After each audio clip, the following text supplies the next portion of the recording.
Di kamar kita itu cari tempat sedikit aja, seperti lubang 1,20 meter kali 60. Yang penting bisa ditempati satu orang sholat. Nanti dikasih tirai penutup, bisa pakai triplex, bisa pakai kain. Baru kasih sajadah 2 lapis di situ.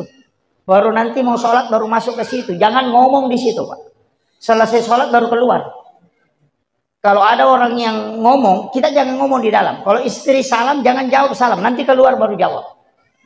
Jam tangan dengan handphone jangan dikasih masuk. 3 tahun saja kita tempatnya terus di situ berdoa dan sholat bermunajat. Itu sudah tembus. Itu yang dilakukan para ulama. Tapi ilmu ini tuh kadang disembunyikan, Pak, tidak dibongkar.